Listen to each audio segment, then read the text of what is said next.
Hi guys, it's Alexandra here. Welcome back to my channel. Today I wanted to sit down and share with you my very first travel video of 2019. Traveling has always been a passion of mine, and I feel very blessed to have gone to as many places as I have been able to in my life, and I can't wait to do more traveling in the years to come. I really have wanted to share my love for traveling on this channel for a while, and I was always a little nervous to do it because I know that there are people out there who've done more traveling than I have, but I figured it's a new year, it's a fresh start for me on YouTube, and why not share something that I truly love with you guys? Today I want to specifically share my top tips for doing Disney on a budget, because spring break will be here before we know it, and some of you are looking at planning a trip to Disney this spring break. Maybe you're already in the process of planning it, or maybe you're looking at planning a Disney vacation here in the near future and are wondering how you can save a little bit of money without sacrificing any of the magic. So in no particular order, let's get into my top tips.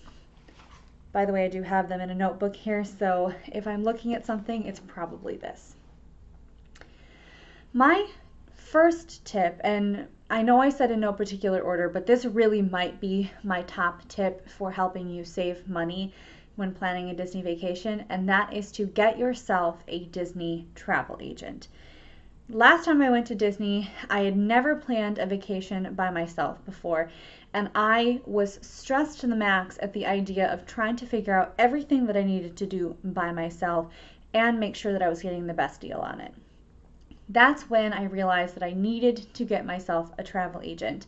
And the reason I suggest a travel agent, a specifically Disney travel agent, is that they can help you with everything from your hotel to your park tickets to reservations.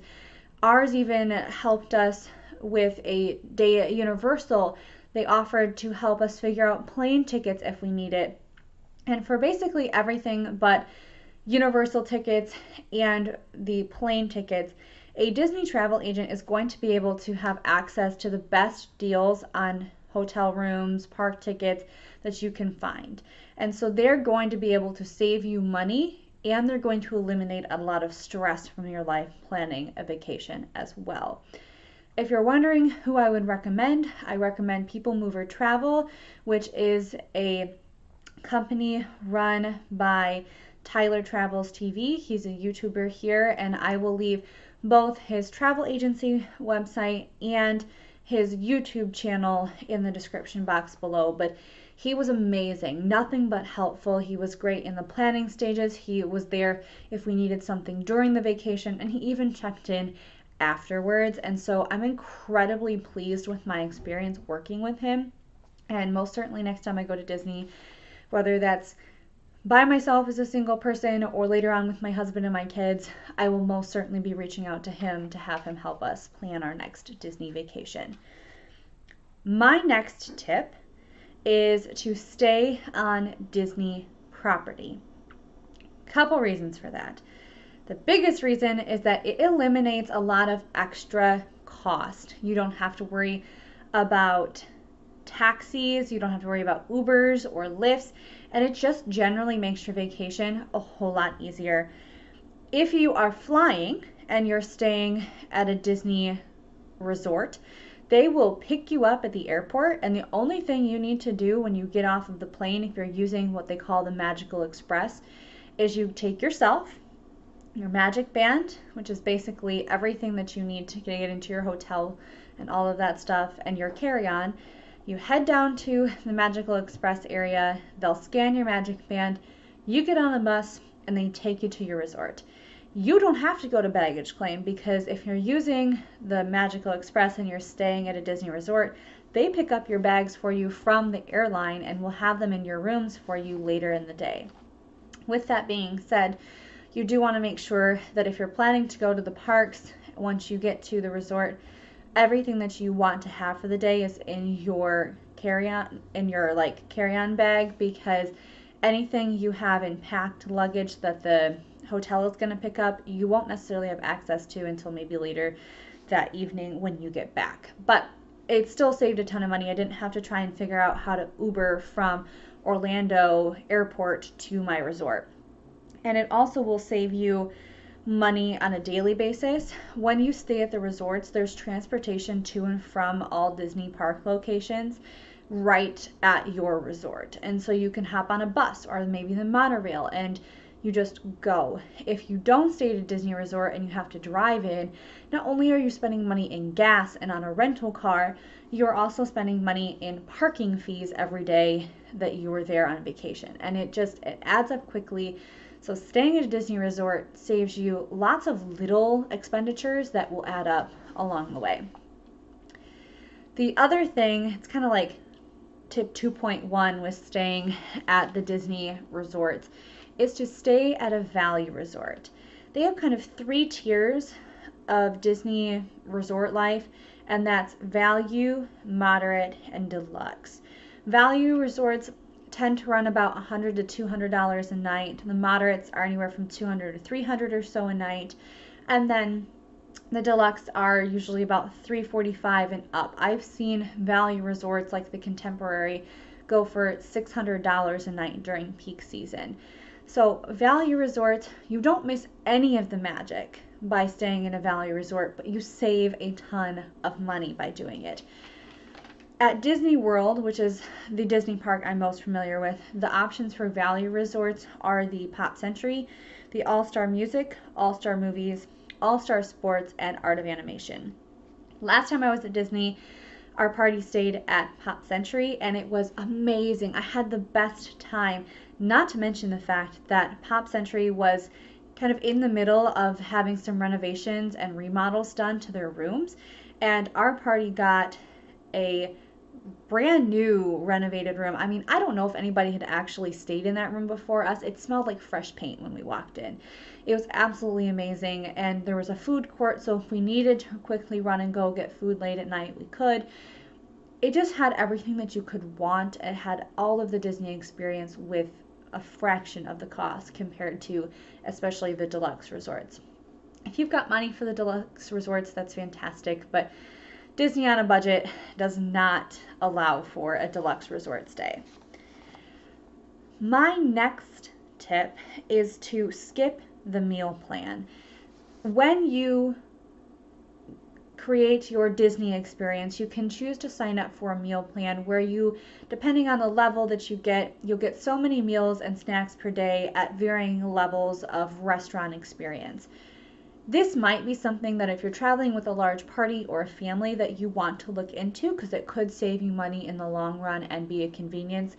But if you are a single person going to Disney, or you're just going with friends or a young couple, and there's not very many of you, I would highly suggest just skipping the meal plan and doing a couple different things. One thing that you can do is bring some of your own snacks into the park. We brought protein bars in so that at least one snack a day we could use that instead of buying a snack, and that cut down on some cost. Another thing that we did on occasion is we would share a meal. So if at lunch we weren't very hungry, we might just get a snack, or maybe if we did get a meal, we would split it instead of everyone getting their own meal. I can tell you that from my personal experience at Disney, I think the food is great. The snacks are fun, but I am more preoccupied with riding rides and just taking in everything that's around me than I am with eating. And our party did not really eat 3 solid meals a day plus snacks while we were there. We ate like coffee and a muffin for breakfast, we'd eat a pretzel for lunch, and then dinner would be like the one meal that we actually ate during the day. So it didn't really make sense to have the meal plan. So I say skip it and save yourself the money on that. My next tip is to bring yourself a refillable water bottle. So it kind of goes along with the meal thing. Buying drinks at Disney is really expensive, and there's no reason to be buying bottle after bottle after bottle of Dasani water when you're there. Bring a refillable water bottle, and at pretty much any of the quick service food stations or even Starbucks, they'll give you a cup of ice water or just a cup of ice, and you can go fill up your water bottle at a drinking fountain. You're saving yourself like $3 to $4 per refill of that. On hot days, you need to stay hydrated, and you might have upwards of $20 or $30 spent in just water alone if you're buying bottle after bottle of it. Bring a refillable one. You'll thank me later. The next tip I have for you is to skip the Park Hopper Pass tickets. Park Hopper means that you can go to multiple Disney parks in one day. They are more expensive, and in all reality, you will never see all of a Disney park in one day to begin with.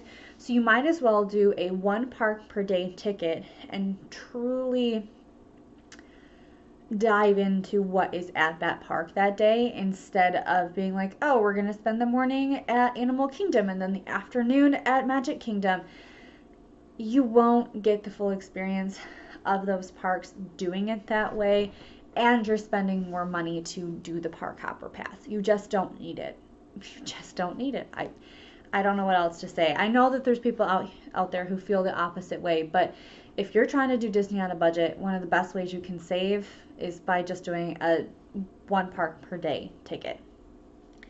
My next tip is to skip the PhotoPass memory makers. Again, this is kind of dependent on if you're going with a large family and you've got little kids and you know you're going to be taking pictures with all of the characters all day long, then certainly figure out the memory maker that you want, because you're going to want the professional photography. As an adult going to Disney, I knew that there would be characters I wanted to take pictures with, but that number was going to be relatively small. I think during the whole trip, I took a picture with Stitch, Kylo Ren, Chewbacca, and BB-8. Those were the 4 characters that I took character pictures with. And what I did, instead of having a memory maker, was I had the professional photographer take my photo, and then I handed the character handler my phone and said, would you please take a picture on my cell phone? And they had no problem with that. And then at the end of the trip, when I got all of the PhotoPass pictures, I went through to check and see, are there any of these that I wanted? And really, there were only a couple that I debated.